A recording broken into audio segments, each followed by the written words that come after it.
Hi, friends. I was at a darkness retreat yesterday with Aaron Rodgers. Did anything in the news happen? I missed. I was floating off the ground after yesterday. Anyways, it was a good day to be a Democrat yesterday. Yes. Anyways, enough of that. My name is James Carpenter, and I'm a Jamestown Elementary and Sonora High graduate. I'm a 24-year retired Air Force Master Sergeant and third-generation veteran of foreign war. Now, we're divided as a nation right now, but one thing I think we agree on is supporting our vets in active duty. And that's what I'm going to do here tonight. I'm going to give my thanks, talk a little bit about my career, highlight some heroes, and offer some tips on talking to veterans in active duty. See, they taught us in the military, tell them what you're going to tell them, and then tell them what you just told them.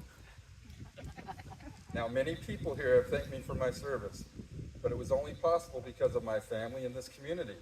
All the successes I had can be directly attributed to Tuolumne County. This county built me, and I love you all for that. Small communities create big leaders, and I'm surrounded by big leaders. Now, I wish I had a patriotic reason for joining the Air Force, but the real world was kicking my butt, honestly. So off to Lackland Air Force Base I went, exactly 32 years ago today. Wow. Yeah, this is my anniversary too. Things changed when I went down there though. I was in basic during the 4th, there was a celebration with fireworks. The anthem hit me different that time. I listened, I soaked it all in, and it brought tears to my eyes because I knew I was a part of the greatest team in the world, the United States military. Now here's a little brief thumbnail of my career. F.U. Warren in Cheyenne, where my TI told me it's a place where men are men and sheep are scared. He was not wrong. Then off to Getty, Italy. I got to work with NATO for the first time, and my daughter Abby was born there. She was so much bigger than the Italian babies. Then off to Okinawa, Kadena, Japan. I was there during 9/11, and it changed the course of everybody's military career. From there to Vegas at Nellis Air Force Base. My son Ethan was born there, and I deployed to Kyrgyzstan and Afghanistan while I was assigned there. Then finally, off at Air Force Base in Omaha, where I worked at STRATCOM, directly supporting 5 general officers right before retiring. Usually you have 1 on base. I was taking care of 5 of those guys. Now let's talk about some heroes. My friend was in search and rescue.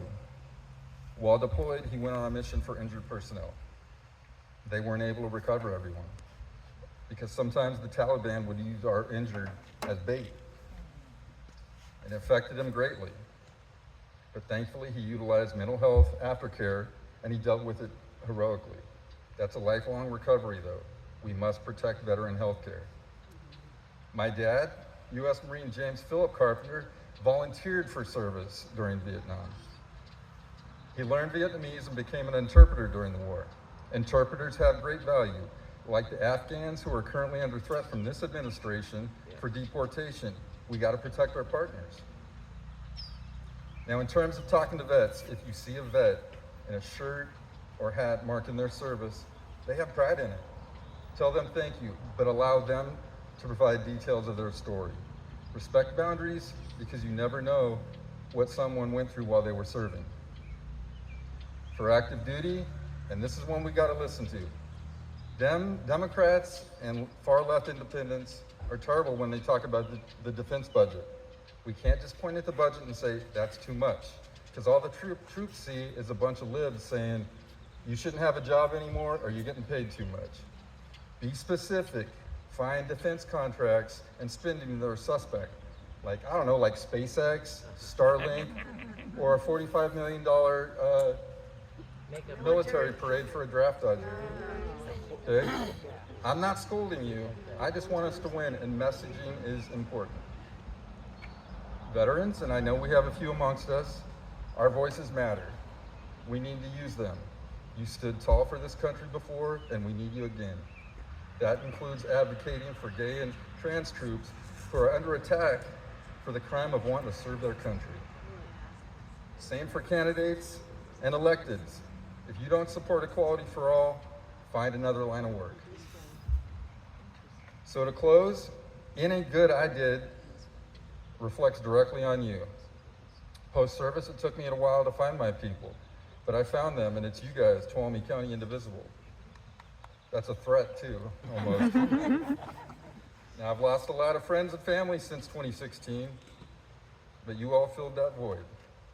Real talk, I needed you a lot more than you needed me, but I promise you this, I'll always be in your corner, and I'll forever be your wingman. Thank you for listening tonight.